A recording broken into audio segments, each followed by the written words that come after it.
Hey everybody, Dennis Wood here. In this video, we're going to be looking at what I'm going to call Home Charging 101. Now, we're going to be talking about how to charge your EV at home using receptacles that you may already have or you may add. This video is not really about wall chargers. A wall charger is a charger that you'll buy. They're typically between, here in Canada, $700 to $1,000 or more. Now, wall chargers are generally going to be your best option. They're going to be the most expensive option, but they're not going to involve any of these receptacles. They're going to be hardwired into your panel. And in terms of overall safety and reliability, if you can do that, I would suggest it. There's also some issues around code and GFCI, or ground fault interrupter circuits. A wall charger incorporates a GFCI and therefore makes it a little bit easier to wire into your panel, particularly if you're in Canada, the US, where codes in many areas require GFCI protected circuits. This video isn't about wall chargers. This video is about the 4 different, probably common receptacles that you're going to find in your home and that you can plug your EV in straight up and charge. We're also going to look at expanding on which of these 4 receptacles is the most efficient and how much range per hour, how many kilometers or how many miles per hour do you put into your tank, basically, that you put into your EV when you're using these. So let's jump right into it. Now, before we get started into the receptacles, I just wanted to talk a little bit about L1 versus L2. L1 is pretty much 120 volts, and L2 refers to 240 volt charging. And I'm going to kind of explain the difference here in a pretty simple way, I hope. These 2 receptacles are considered to be L1, and these 2 would be considered L2 because these 2 are using 240 volts, and these are using 120. Now, if you're in Australia or Europe, you only have 240 volts or in that range receptacles. So the L1 conversation doesn't apply to you. And good for you in Australia and EU and many parts of the world. You don't have to worry about the L1 issue. Now, the way power works in the US and Canada is we have what's called single phase, split phase power. What does that mean? It means a single phase power that comes into the house, and there's basically 2 120 volt wires, but they are out of phase with each other. So the quick way to demonstrate that, this would be L1. And in fact, if you do some calculations, this is about 8 pounds, whatever that is in kilos, around 4 kilos or 3 kilos. And if you lift this 8-pound weight in a second, uses about 10 watts, okay? And this would be like the L1 method of charging. In your power panel, you actually have 2 legs. You have 120 volts in one phase, 120 volt in the other. When you use those 220 volts together, you get 240. And when you use one of the legs separately, you just have 120 volts. So again, L1, I'm lifting this mass about a second, it's about 10 watts. If I use both legs of my panel, they are out of phase, but that's like me doing this, doing 1 second lifts for an hour. I'm gonna basically have to do twice the amount of work. So that's a simple analogy of the difference between L1 and L2. L1, I'm doing half the amount of work that I could be doing with L2, and I'm gonna deliver twice the amount of power with the same amount of current, the 8-pound weights, over that hour or 12 hours or whatever you're charging your EV for. So when we look at the examples, you're gonna see why exactly I recommend going with the highest voltage and amperage that you can get, because it's the least wasteful. We'll talk about it.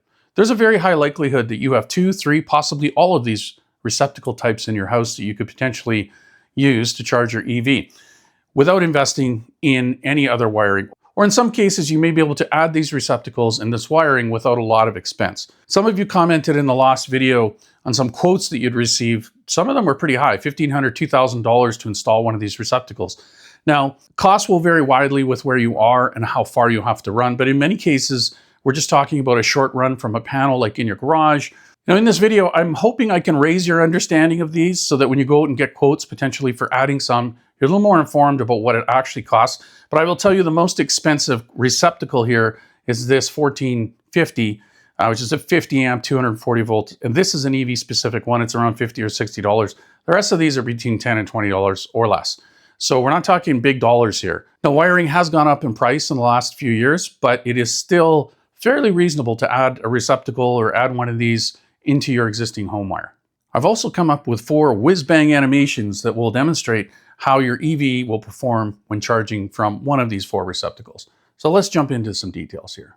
Before we launch into these receptacles and the animations and all the cool stuff, we do have to talk about this device here, which is in this case a pretty big bulky device. This is called an EVSE. You might think of it as a charger.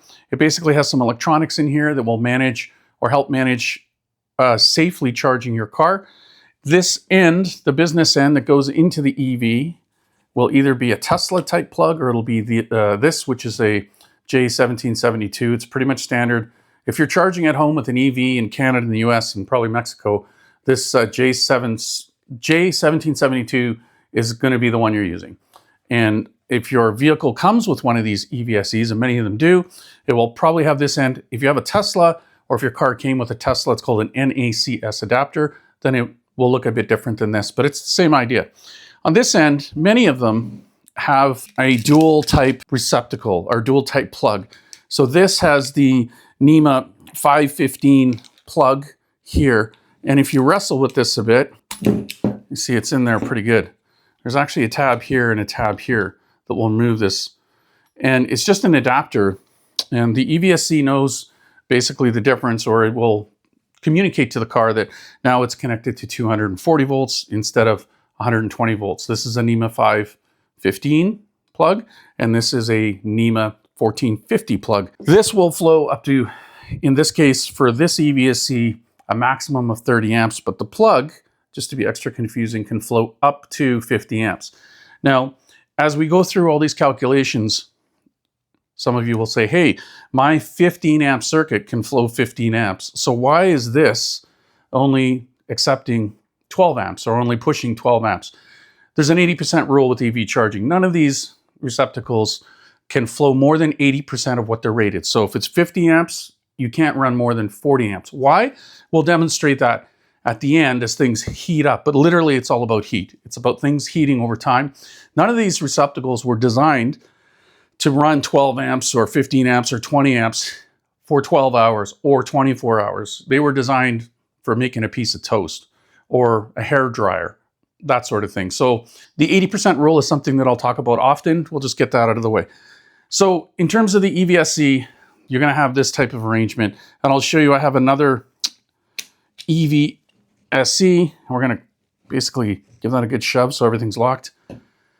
I have another EVSE, which is not UL approved and has some features, if you like, that are potentially dangerous. So we're going to demonstrate those when we get to that plug. Let's look at these various receptacles and we'll show you in the animation what each of them can do for charging and which one I would recommend that you use at the end of the day. So first of all, we have the NEMA 515. Everybody has these in their house. It's a standard 15 amp circuit. This one happens to be GFCI, which you can tell with this reset and test button on it. There will be screw terminals. You should use these and not what they're called, what you could call backstab terminals, which are terminals that don't involve a screw like this. They're basically just a hole in the back and you just push the wire in. I'm going to basically say straight up, I wouldn't use them. Backstabbing doesn't provide a ton of contact area. So definitely if you're wiring a receptacle or you're having an electrician, I would make sure that they are using the screw terminal like it's supposed to be used. You're going to get a better contact and less heat. Now in the demonstration at the end of the video, I'm going to demonstrate how a bad connection can cause enough heat to cause a fire and potentially burn your house. So we don't want to do that. The NEMA 515 standard 15 amp circuit.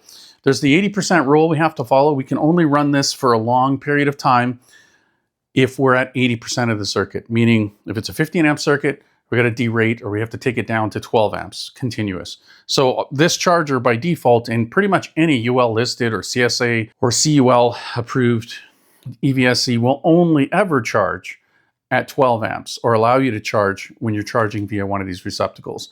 If it allows you to charge at 14 or 15, it definitely isn't UL listed and you probably shouldn't use it. The EVs that we have here are about 40 kilowatt hour packs.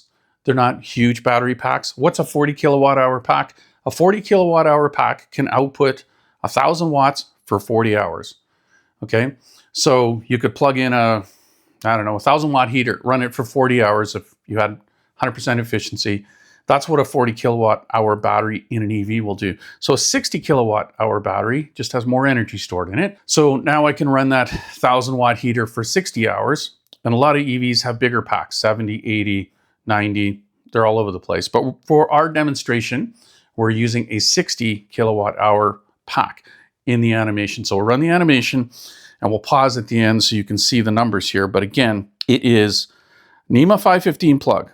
We have taken 52 hours to charge our EV if it was empty to full, which is a lot. That's over 2 days. And we have wasted 15 kilowatt hours of energy to overhead, meaning the car, when it's charging, is throwing out about 300 watts in waste. The amount of waste will range, and it will depend on whether your car is cooling the pack or potentially heating the pack in the winter.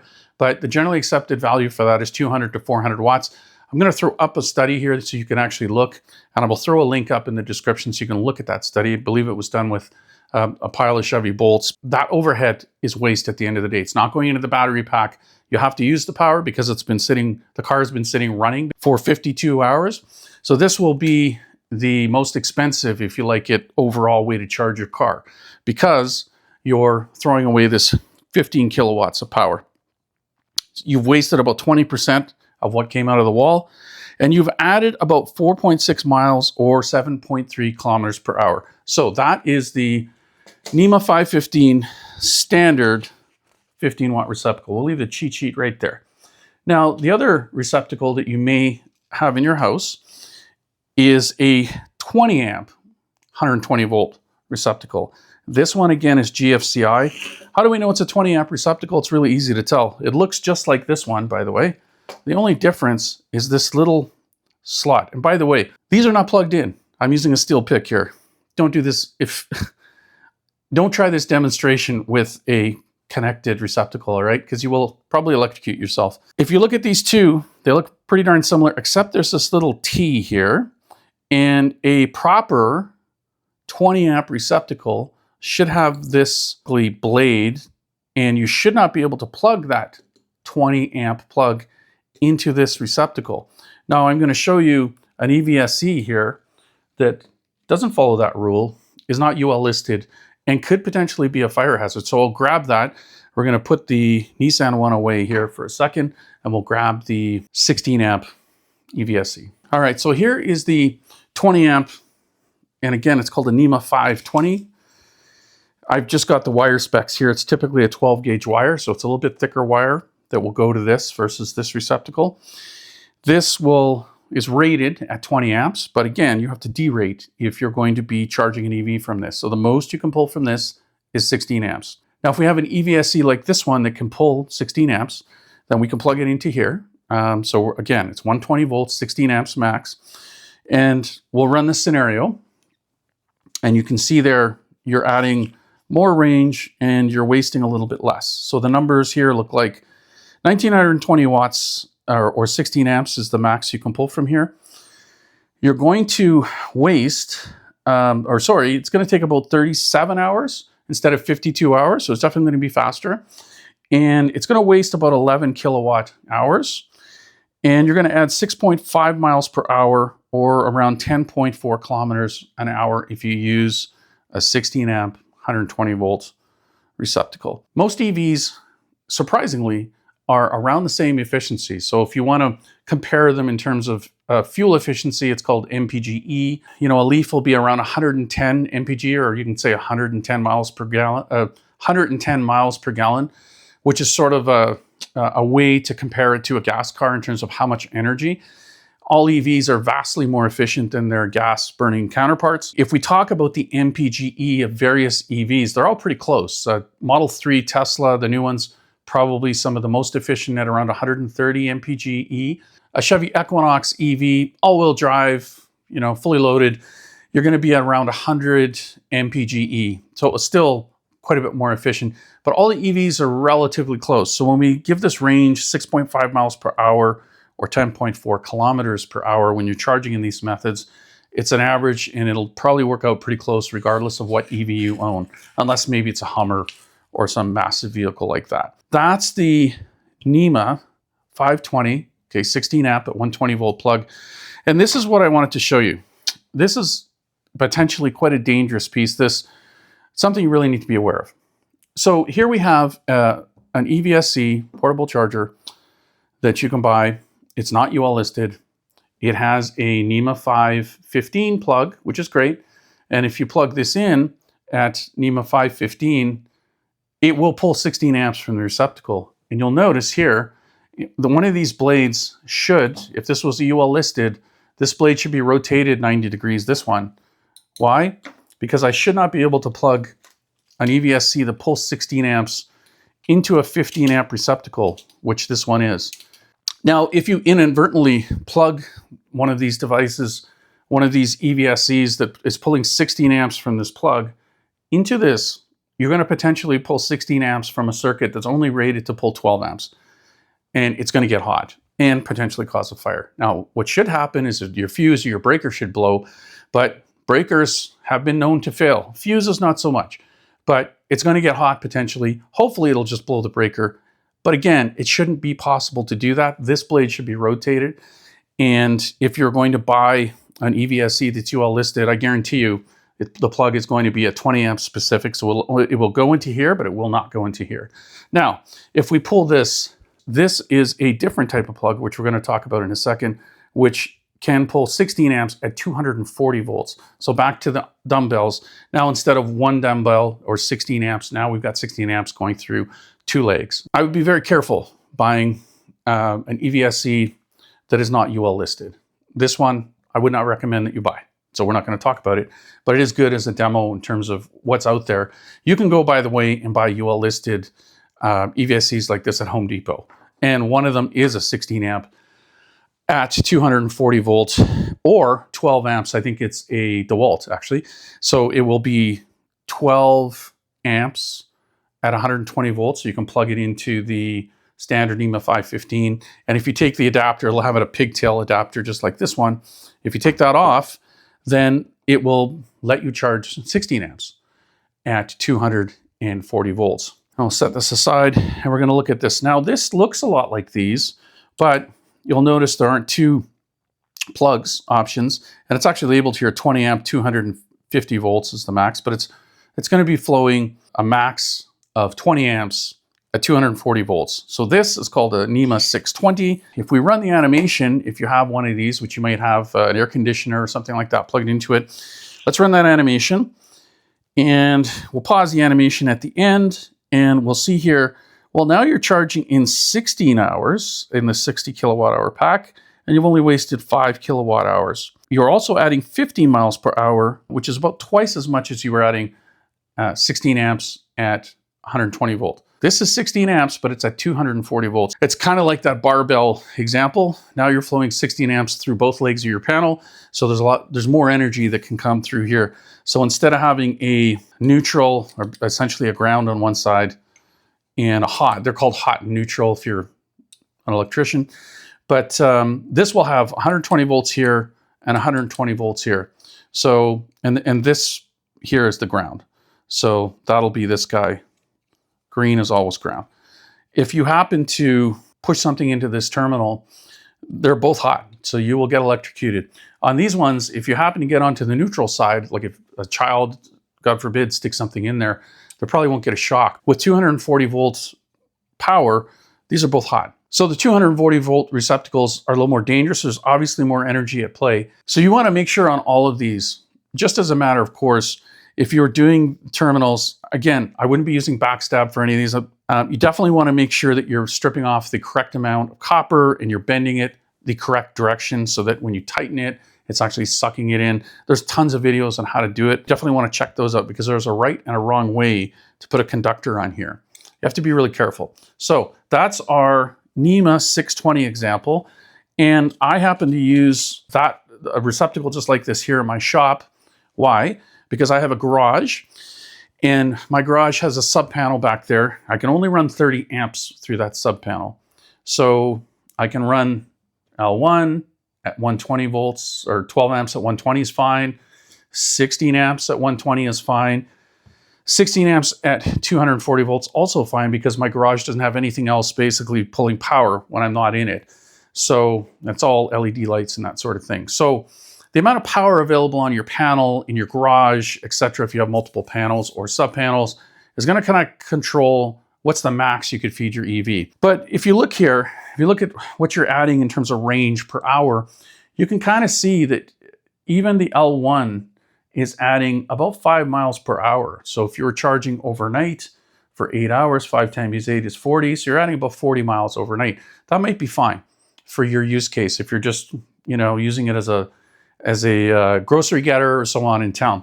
So obviously, as we step up the voltage and the current, we're stepping up the watts in the amount of range we can add in an hour. If you're only driving 10 or 20 miles a day and you're kind of restricted for power, it's possible that L1, like the 12 amps at standard NEMA 515 plug, is going to be fine. And that's why I'm putting these cheat sheets here so you can sort of compare how much range you're adding an hour with these different types. The one that most people are talking about, and even some wall chargers, many wall chargers that you buy, they look like a wall charger, but they actually plug into one of these. And this is a 50 amp 240 volt plug. It's referred to as the NEMA 1450. So we're going to get this EVSE out of the way, and let's talk about the 1450 because there are some important considerations with this here. All right, so the last receptacle and plug that we're going to talk about is called the NEMA 1450. This is going to be probably fed by 6-gauge wire, so it's going to be quite a bit thicker wire. And in this particular one, there's going to be 4 conductors. In this one, you've got a hot, and a ground.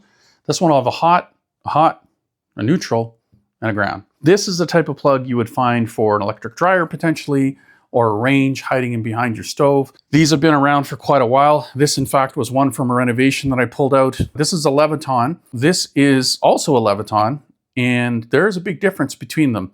So this is this is designed to go onto a box. It's a 1450 receptacle in every way. But if you have a closer look at the internals, there's a big difference between these. There's also a big difference in price between these. These in Canada are around $60, and you can see it's got a little logo here that looks like an EV. If you are having one of these put in for your EV, and it's not one of these EV rated plugs, you want to make sure that the electrician is putting this in. Pay the extra 40, 50 bucks. That's the only difference that you should be paying between these. Again, about a $50 delta. So the internal contacts on this plug are quite a bit different from this one. They're full height. Again, you'd have to take one apart to look at the difference. You can just use your iPhone and shine a light into both in a store and look at the differences. There's a big difference. The other difference is what's happening at the back. Here, you're putting the conductor, and again, it's going to be a 6 or 8 gauge wire, probably a 6.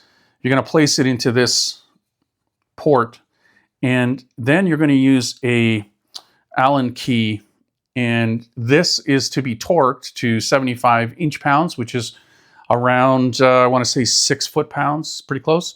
6 times 12, 72. That's a fair bit of torque. And again, kind of hard to do when you have properly torque, when you have a slotted like you have here. You don't have to look far on the interwebs to find examples of fires. You know, my EV almost burnt down my house, etc., etc. And these have been around for a while. There's some old ones around that might be 50 years old in your house. This is a better example. It's a Leviton, but again, this is a much better example and is what you should use if you are putting in a 1450. Now, one of the things, these do not come in a GFCI variant like this. And if you're putting it outside now, in Canada and probably most of the US, it needs to be a GFCI protected circuit. So you need to have GFCI breaker, or there's something called a spa panel that you can look up. A spa panel is typically what you'd see outside feeding your jacuzzi, and it will have a GFCI breaker in it, plus potentially a receptacle or a plug like this. So a spa panel, a GFCI, you need some sort of GFCI protection on that circuit. And this is why a wall charger can make some sense when you start adding up all the costs. The wall charger for sure is going to be more expensive, far more expensive than any of these. But as you start adding up the GFCI breakers and this special plug, the cost difference decreases. So again, if you have the option to put in a wall charger, great, do it. If you are going to put in one of these or have these put in, they're probably going to be talking about a GFCI breaker and thicker wire, which is more expensive. This does give you some flexibility for using different types of wall chargers as well. This EVSE, for example, will plug directly in. But Grizzly, for example, sells wall chargers in a number of variants that will plug into one of these existing. So this is probably my favorite in terms of cost. It's not necessarily the best solution. You know, nowadays you can buy a UL listed EVSE for like $250. Wall charger is going to be $500 and up. So if your EVSE gets cooked or toasted in a lightning strike, it's a lot less expensive to replace one of these than it is to replace a wall charger.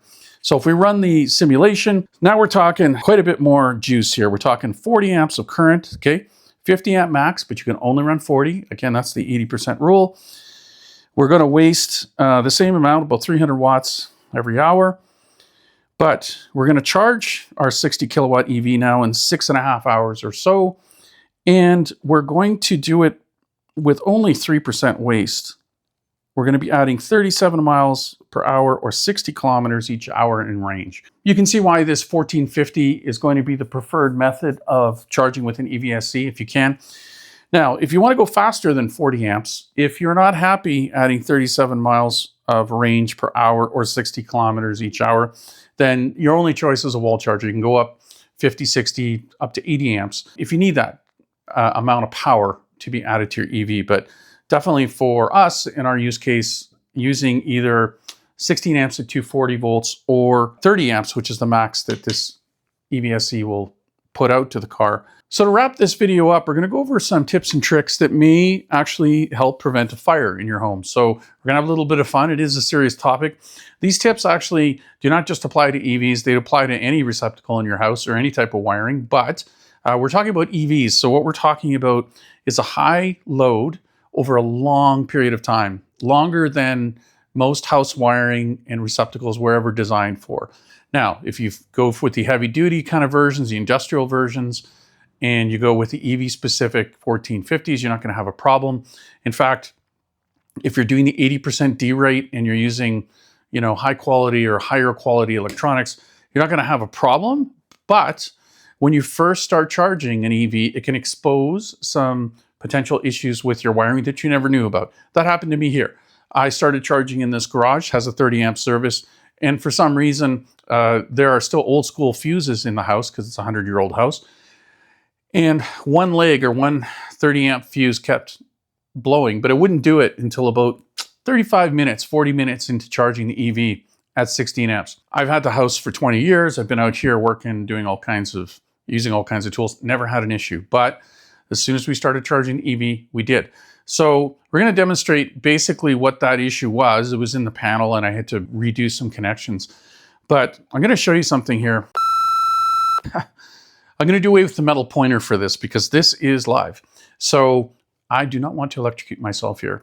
If you are doing or thinking of entertaining or experimenting, there's a live voltage and you could electrocute yourself. So definitely some caution is advised if you're doing this sort of thing, but I'm doing it for you so you can understand. We have a NEMA 515 standard household receptacle, and I've just wired a piece of your typical construction wiring. This is called 14.2, I do believe, and it's got a hot, a neutral, and a ground conductor in it. It is what is in 99% of houses for a typical 15 amp circuit. I've just put a plug on the end. I put it in a watt meter so you can see how many amps it's pulling, and I've got a heater over there that pulls, guess what, 12 amps, which is the same as what that Nissan EVSE will pull.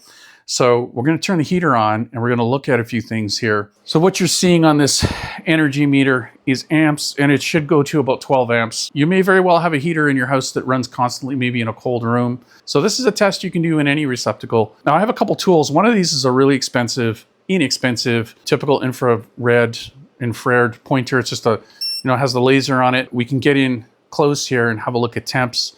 And if I move around here, I can see measuring the temp on this. I'm looking at 75. Here, I'll try to get this. Yeah, 77 on this side. Hopefully you can see it in this camera or one of these cameras, but it's showing me 77 degrees Fahrenheit in this. Now that's the hot terminal right here with the black wire. And this is the neutral terminal over here. And if we look here, we can see this one is at about 63. But why is this one so much hotter than that one? And I only just started the heater. So we're looking at, yeah, that's already up at 86 degrees. So I've got this little FLIR, this old FLIR device that goes on an iPhone. I do believe we can record some video, so let's do that so you can get an idea. You can see how the wire is heating up here. And as I get onto that terminal, Now we're back in Celsius here, but I am reading 33, 42. You can see it's going up as high as 42 degrees Celsius there. Yeah, 38. I hit 42. And if we go over here, we are looking at, again, we're going to try to get those crosshairs right on there, 15 degrees. So we've got 15 degrees on this side. Yeah, I'm seeing values, yeah, 48 there for a second. So this is getting hot. Why is it getting hot? Because this terminal isn't tight. Keep in mind, I just did this connection with copper that's just been stripped, wire that's never been used. So this is an older receptacle, but for all intents and purposes, this is all new. And we're seeing some pretty high temps here. Let's see if we can sort of get a reading off here. Yeah, we're up at 85. We're up at 95 Celsius on this connection. Now, if this is in a box in your wall, it's not going to have air to cool it. It's going to be even hotter. So what we're going to do is we're going to remedy this situation here. We're going to unplug this. We're going to address this loose connection, and we're going to try the test again. So I'll just unplug it. Okay, we're powered back up, pulling 12 amps, I'm sure. Again, we've now snugged up that connector as it should have been in the first place. And if we take our FLIR, which is still recording, 25 degrees, something like 25. And that was a pretty warm conductor a minute ago. We go back over here. We see that we're at 19, 20 degrees. So one of my suggestions, if you're just got an EV and you're starting to charge at home, is after about half an hour, 45 minutes, just pick up a inexpensive infrared thermometer like this one and just check and go to your plugs. You can do this from the outside. Just unplug the EV. Now I'm reading a much more respectable 71, yeah, in around the 70 degrees range. And checking over here, I'm at about 61, yeah, about 63. And again, keep in mind, I didn't let this cool. I just made tighten the connection. So what you should see, it'd be normal to see some temperature elevation. If it's, I'm just gonna say 20 degrees Fahrenheit, 30 degrees, more than ambient in your house, then I would take a look at the receptacle, because it shouldn't be getting hot. It's normal for a circuit to warm up, but it's not normal for it to get hot. The problem with this, as you could see, we're pulling 12 amps. The breaker's not gonna go, the fuse isn't gonna blow. Why? Because the breaker or the circuit's rated for 15 amps. So we're gonna pull 12 amps through it, and this is gonna heat up just like a stove element. And it's gonna get hot enough eventually to cause a fire. So this is why you see all these videos of blackened connections and all these kinds of things. A lot of times it's what's going on with the wiring. And I should mention that it's not just at the receptacle. It actually the problem can be if you have connections, junction boxes that aren't made properly. It can be at the panel itself. So this heater has been running for roughly 10, 15 minutes. And if I check the temps again at the conductors here, yeah, we're about 70, I'm gonna say around 70, 74 is what it's showing right now. And then on the neutral side, probably somewhere around the same. It's showing 64, 70 here. Yeah, so around the same temps, which would be normal because in a 2-wire AC circuit, there's basically the same amount of current going through both conductors. So again, probably 20 to 30 above ambient. So whatever it is in your house. And in Celsius, again, it's gonna be like around 15, 20 degrees Celsius. If you're seeing elevation beyond that, doesn't matter with any of these plugs, you need to start checking things out. These conductors, if they get up to say 175 Fahrenheit, 180, as hot as this was getting, eventually you're gonna have issues with insulation, you potentially have shorting, there's gonna be all kinds of problems. There you go. So I hope you found this helpful. It's a bit of a long video. Thank you for sticking with us. As always, like and subscribe is very much appreciated.